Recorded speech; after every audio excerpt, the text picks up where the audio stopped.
നമ്മുടെ കഴിഞ്ഞ കാല ഇത്തരം പണികൾ പരിശോധിച്ചാൽ സ്ഥിരമായൊരു 3 കോൺട്രാക്ടർമാരാണ്.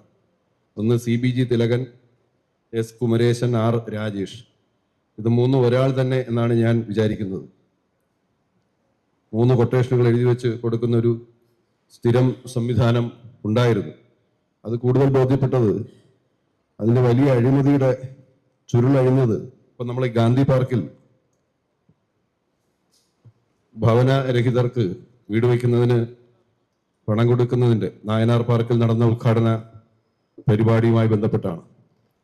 അതിലൊന്നാണ് ശ്രീമതി മേരി പുഷ്പം തുടങ്ങി വെച്ച ഈ ചർച്ചയുടെ ഭാഗമായി പറയാനുള്ളത്. CBG തിലകനും S കുമരേശനും R രാജേഷും ഒരു നിലവിളക്കിൻ്റെ വാടക 6000 രൂപയാണ്.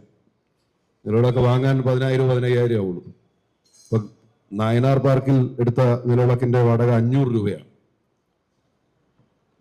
1500 പേർക്ക് ചായയും വടയും കൊടുക്കണമെന്ന് പറഞ്ഞപ്പോൾ ഒരു കുടുംബശ്രീ യൂണിറ്റ് എന്നേ ഉള്ളൂ, പണമൊക്കെ വ്യക്തിപരമായി കിട്ടുകയാണ്. നിലവിളക്കിന്റെ രണ്ട് വലിപ്പം ഒന്ന് തന്നെയാണ്, 500 രൂപയും 6000-ന്റെ. താങ്കൾ നിന്നാൽ താങ്കളുടെ ചെസ്റ്റ് അളവിൽ കത്തിക്കാൻ കഴിയുന്ന നിലവിളക്ക്, അതാണല്ലോ പൊതുവിൽ സാധാരണ സ്റ്റേജുകളിൽ വയ്ക്കുക. 60,000 രൂപയാണ് 1500 പേർക്ക് ചായയും വടയും കൊടുക്കാനായിട്ട് ഇവിടുത്തെ ഒരു കുടുംബശ്രീ യൂണിറ്റ് എൻ്റെ മുമ്പിൽ തന്നെ ഉദ്യോഗസ്ഥർ അടക്കം ഇരിക്കുമ്പോൾ ചോദിച്ചത്. നമ്മളത് 20,000 രൂപയ്ക്ക് പുറത്തൊരാളിനെ കൊണ്ട് ചെയ്യിച്ചു. പറഞ്ഞ ന്യായം, കുടുംബശ്രീ ആണെങ്കിൽ കൊട്ടേഷൻ വിളിക്കണ്ട. അപ്പൊ ഈ കുടുംബശ്രീ യൂണിറ്റ് നമ്മുടെ ക്യാൻറ്റീൻ നടത്തുന്ന അടക്കം കുടുംബശ്രീ യൂണിറ്റ് ആണെന്ന് തോന്നുന്നു. നേരത്തെ അത് ഇന്ത്യൻ കോഫി ഹൗസ് ആയിരുന്നു. ഞങ്ങളൊക്കെ പുറത്ത് റോഡിലൂടെ വെറുതെ പോകുമ്പോൾ ഇവിടെ കൗൺസിലറൊന്നും അല്ലാതെ വഴിപോക്കരായി ഇതുവഴി പോകുമ്പോൾ കയറി നന്നായി ചായയും മസാല ദോശയൊക്കെ പലതവണ കഴിച്ചിട്ടുള്ളൊരു, അതിനെ എന്തിനിവിടെ നിന്ന് ഓടിച്ചു വിട്ടു എന്നറിയില്ല. പക്ഷെ ഇന്നത്തെ ക്യാൻറ്റീൻ്റെ അവസ്ഥയെക്കുറിച്ച് ഞാനൊന്നും പറയേണ്ടതായിട്ടില്ലല്ലോ. അതുപോലെ ഈ ഫിനാൻസിൻ്റെ അനുമതിക്ക് വന്നിരിക്കുന്ന അജണ്ട നമ്പർ 13 ഒരു അഡ്വക്കേറ്റിന് 4,52,000 രൂപ വിവിധ കേസുകളിലായി ഫീസ്, പഴയ ഫീസാണ്. എന്തേ കാലാവധി കഴിഞ്ഞു പോകുന്നതിന് മുമ്പ് കൊടുക്കാൻ എന്തെങ്കിലും തടസ്സമായിരുന്നോ, അതോ കൊടുക്കുന്ന കാര്യത്തിൽ കഴിഞ്ഞ കൗൺസിലിലെ അഴിമതി നടത്തുന്നവരും അല്ലാത്തവരും തമ്മിലുള്ള യുദ്ധം ഉണ്ടായിരുന്നോ എന്നൊക്കെ പരിശോധിക്കേണ്ടതാണ്. അതോ ഈ ഒരു അഡ്വക്കേറ്റ് മാത്രമേ ഉള്ളൂ? അഡ്വക്കേറ്റിന്റെ പേര് സുമൻ ചക്രവർത്തി എന്നാണ്. വേറെ വക്കീലന്മാരുണ്ടോ ഇല്ലയോ എന്ന് അറിയില്ല. പിന്നെ ഞാൻ ഒരിക്കൽ ഇവിടെ ഈ ലോ ഓഫീസർ ഇല്ല എന്ന് പറഞ്ഞപ്പോൾ ഉണ്ട് എന്ന് പറഞ്ഞു. പക്ഷെ ഇതിലൊരു അജണ്ട ഒരു ലോ ഓഫീസറെ നിയമിക്കുന്നത് സംബന്ധിച്ചാണ്. ഒരു ലോ ഓഫീസറെ ഇപ്പം നിയമിച്ചതിൻ്റെ അനുമതി മേയർ മുൻകൂർ അനുമതി കൊടുത്തതിൻ്റെ അംഗീകാരത്തിനായിട്ടാണ്. പിന്നെ ഒരു അജണ്ട ഒരു 14 ലക്ഷം രൂപ, അതെനിക്ക് തോന്നുന്നു നേരത്തെ ഡെപ്യൂട്ടി മേയർ പറഞ്ഞു തോന്നുന്നു, ആവർത്തിച്ച് വന്നിരിക്കുന്നു. അത് പ്രിന്റർ, കമ്പ്യൂട്ടർ തുടങ്ങിയവയൊക്കെ വാങ്ങിച്ച വകയിലാണ്. അതുപോലെ ഒക്ടോബർ നവംബർ മാസങ്ങളിൽ എന്താണ് സംഭവിച്ചതെന്നറിയില്ല. ഒക്ടോബർ നവംബർ മാസങ്ങളിൽ നമ്മുടെ കൗൺസിലിന്റെ മേയർ സെക്ഷനിൽ നിന്ന് അജണ്ട, മിനിറ്റ്സ്, വിവിധ സ്റ്റാൻഡിംഗ് കമ്മിറ്റികളിലെ, അതായത് കൗൺസിലിന്റെ അജണ്ട, മിനിറ്റ്സ്, വിവിധ സ്റ്റാൻഡിംഗ് കമ്മിറ്റികളിലെ അജണ്ട, നോട്ടീസ്, ഫോട്ടോ കോപ്പി, ഇതിനെല്ലാം ചേർത്ത് ഒക്ടോബർ നവംബർ, അതായത് ഡിസംബറിൽ കാലാവധി കഴിയുന്നു.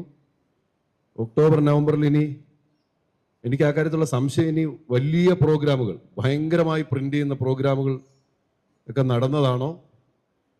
2 മാസത്തേക്ക് പ്രിന്റിംഗ് ചാർജ് ഇനത്തിൽ 12,53,621 രൂപ ഒക്ടോബർ നവംബർ മാസങ്ങളിൽ മാത്രം.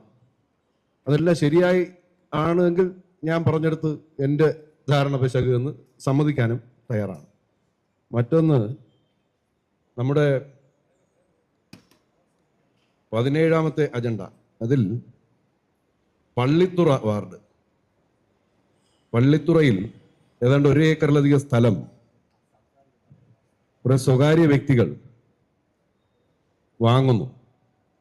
അപ്പോൾ അവിടെ ഈ സ്ഥലം, ഈ വീട് വെച്ച ആളുകൾ അവിടെ ഒരു 300 മീറ്റർ നീളത്തിലുള്ള വഴി ആസ്തിയിൽ ഉൾപ്പെടുത്തണം, നഗരസഭയുടെ ആസ്തിയിൽ ഉൾപ്പെടുത്താനായി സ്റ്റാൻഡിംഗ് കമ്മിറ്റി, കഴിഞ്ഞ ഭരണസമിതിയുടെ സ്റ്റാൻഡിംഗ് കമ്മിറ്റി നഗരാസൂത്രണ സ്റ്റാൻഡിംഗ് കമ്മിറ്റി, അതുകൊണ്ടാണ് ഈ സുജാദേവി ചെയർപേഴ്സൺ ആയിരുന്ന നഗരാസൂത്രണ സ്റ്റാൻഡിംഗ് കമ്മിറ്റിയിൽ ആസ്തിയിൽ ഉൾപ്പെടുത്തുന്നതിന് അനുമതിക്കായി സമർപ്പിച്ചിട്ടുണ്ട്.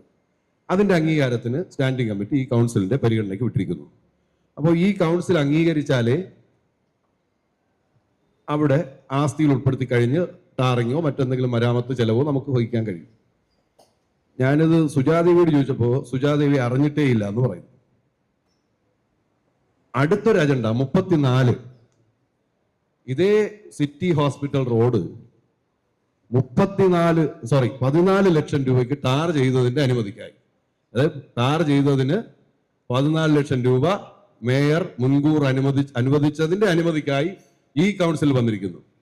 ഭീകരമായ അഴിമതിയും ക്രിമിനൽ കുറ്റവുമാണ്. ആസ്തിയിൽ ഉൾപ്പെടാത്തൊരു സ്ഥലം ആസ്തിയിൽ ഉൾപ്പെടുത്താനുള്ള അജണ്ട ഇവിടെ ഉണ്ട്.